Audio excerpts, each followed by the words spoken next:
Hello students, अभी classes में आपका स्वागत है और मैं अजीत कुमार। आज फिर से जो 10वीं के सिविक्स का क्वेश्चन आंसर वीडियो था चैप्टर 4 के लिए, उसका पार्ट थर्ड लेकर आया हूं। और यह पार्ट थर्ड भी 3 और 5 अंक के प्रश्नों के लिए है, यानी 3 और 5 मार्क्स के जो भी क्वेश्चन आपके परीक्षाओं में बनते हैं उसी का सीरीज है। पहले प्रश्न पर बढ़ते हैं। इस वीडियो का पहला प्रश्न है कि बताइए कि भारत में किस तरह अभी भी जातिगत असमानताएं जारी है, यानी कि हम ऐसा कैसे साबित कर सकते हैं कि जातिगत असमानताएं। पहला ऑप्शन है, आज भी हमारे देश में कुछ जातियां ऐसे हैं जो अछूतों जैसे बर्ताव करते हैं। उनको लगता है कि छुआछूत अभी भी मौजूद है, हालांकि ये कानूनी अपराध घोषित कर दिया गया है, फिर भी लोग इनको मानते हैं। तो इससे पता चलता है कि भारत में जातिगत असमानताएं हैं। दूसरे, आज भी अधिकतर लोग अपनी जाति या कबीले में ही विवाह करते हैं, यानी कि अपनी जाति को खोजते हैं, अपनी कबीले को खोजते हैं और उसी में विवाह करते हैं। कुछ जातियां अधिक उन्नत है तो कुछ खास जातियां अत्यधिक पिछड़ी हुई है। कुछ जातियों का अभी भी शोषण हो रहा है। समाज में कुछ जातियां ऐसे हैं जिनके साथ शोषण किया जाता है। अगर ऐसा क्यों होता है और कैसे होता है, इस चीज को समझिए। अगर एक समाज है, एक समूह है जहां पर ए जाति समूह का जो व्यक्ति है वह 10 है और किसी दूसरे बी जाति समूह की बात करते हैं और वह है 100। तो यहाँ पर देखिए, ये जो बी जाति का समूह है, ये क्या है, इसका बहुसंख्यक है, यानी कि इसकी संख्या अधिक है। और इस तरह से जब कभी बहुसंख्यक वाला शब्द आ जाता है ना, तो वो जो कम, जिसकी संख्या कम है, यानी कि अल्पसंख्यक, उसका शोषण होने लगता है। तो इस तरह से बहुत सारे ऐसे क्षेत्र है जहां पर इस तरह की स्थिति मौजूद है, बहुसंख्यक और अल्पसंख्यक वाली, और वहां पर इनका शोषण होता है।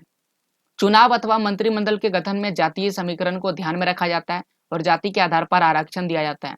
तो ये जो आरक्षण शब्द है जाति के आधार पर दिया जाता है, और इसलिए अभी भी हमें लगता है कि भारत में जातिगत असमानताएं मौजूद है।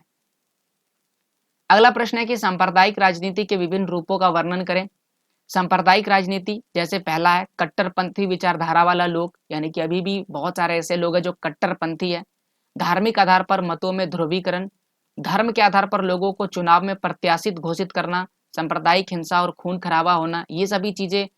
साथ ही साथ सांप्रदायिक दिशा में राजनीतिक गतिशीलता, सांप्रदायिकता के आधार पर राजनीतिक दलों का अलग अलग खेमों में बढ़ जाना, जैसे कि आयरलैंड में हुआ।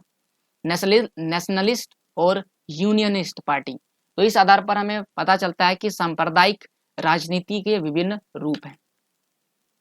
यहाँ पर एक इंपॉर्टेंट प्रश्न है कि नारीवाद क्या है, इसे आपको बताना है और साथ ही साथ आपको इसकी विशेषताओं को बताना है। तो इस प्रश्न में 2 प्रश्न है, तो दोनों प्रश्न को चर्चा करते हैं। सबसे पहले नारीवाद क्या है। तो नारीवाद का उत्तर है कि महिलाओं के राजनीतिक और वैधानिक दर्जों को ऊंचा उठाने, उनके लिए शिक्षा और रोजगार के अवसरों को बढ़ाने की मांग करने और उनके व्यक्तिगत एवं पारिवारिक जीवन में बराबरी की मांग करने वाले आंदोलन को नारीवाद कहते हैं। हमने पार्ट 2 में पढ़ा था कि किस तरह से नारी के साथ, स्त्री के साथ भेदभाव होता था, तो उसी को बराबर करने, समान करने के लिए जो आंदोलन चला था वह क्या है, नारीवाद आंदोलन है। इसकी क्या विशेषता है। पहला विशेषता है कि यह आंदोलन महिलाओं के राजनीतिक अधिकार और सत्ता पर उनकी पकड़ की वकालत करता है।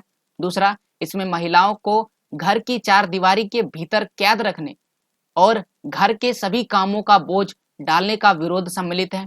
यह पितृ सत्तात्मक, जो अभी चल रहा है पितृ सत्तात्मक, उसको मातृ सत्तात्मक बनाने की लोग अग्रसर है।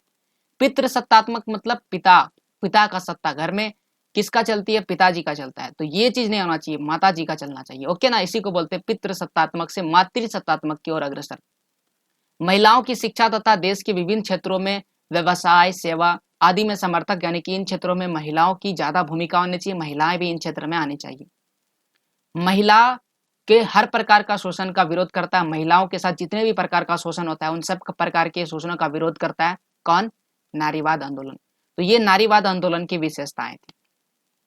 अगला प्रश्न है कि अनुसूचित जातियां, अनुसूचित जनजातियां, ये तो आप पढ़े ही हैं कि ये दोनों जातियां होती है, समझते हैं, बहुत बार आप अखबारों या बहुत सारी जगहों पर पढ़े होंगे। लेकिन इन दोनों में अंतर क्या है ये आपको बताना है, इसकी विशेषताओं के साथ इसको लिखना है।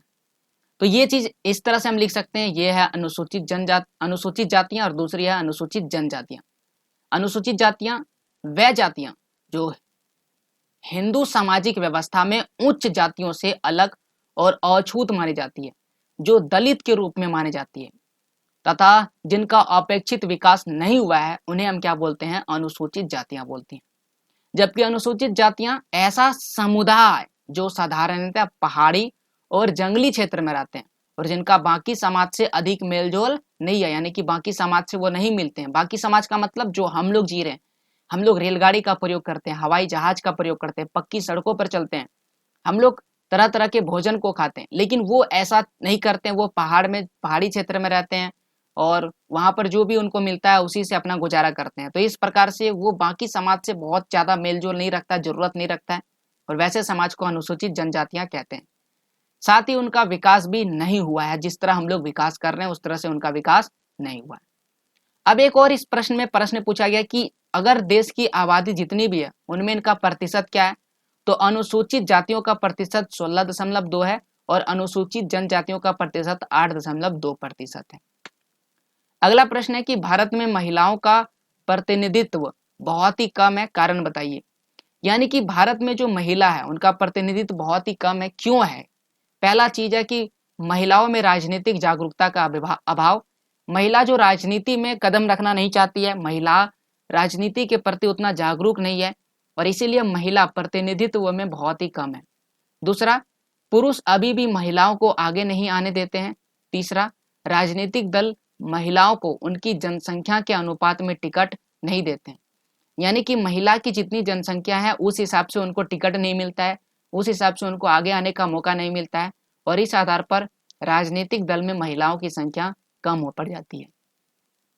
एक बहुत ही महत्वपूर्ण कारक है महिलाओं में शिक्षा का अभाव, और इसके विषय में हम लोग पार्ट 2 में चर्चा कर चुके हैं कि कैसे महिलाओं में शिक्षा का अभाव है और ये सभी कारण महिलाओं का प्रतिनिधित्व जो है बहुत ही कम कर देती है। तो ये था आज का वीडियो जिसमें मैंने पार्ट 3 जो है वह डिस्कस किया। उम्मीद करते हैं इस वीडियो के साथ आपको चैप्टर 4 जाति धर्म और लैंगिक मसलों के सभी क्वेश्चन आंसर आप पढ़े होंगे। तीनों पार्ट को आप लोग देखे होंगे, पार्ट 2 इसका जो था और पार्ट 1 जो था वो भी देखे होंगे, और देखने के बाद आप सभी क्वेश्चन आंसर डील कर लिए होंगे। ऐसे बेहतर क्वेश्चन आंसर के लिए मेरे चैनल को जरूर सब्सक्राइब करें और मेरे वीडियो को लाइक करें, और अगर आपके मन में कोई प्रश्न है तो उसके लिए जरूर कमेंट करें। पीडीएफ चाहते हैं तो अभी क्लासेस को टेलीग्राम में फॉलो करें और मुझसे पर्सनल सवाल के लिए आप मुझे इंस्टाग्राम या फेसबुक पर फॉलो कर सकते हैं। इस वीडियो को अंत तक देखने के लिए आपका बहुत बहुत धन्यवाद।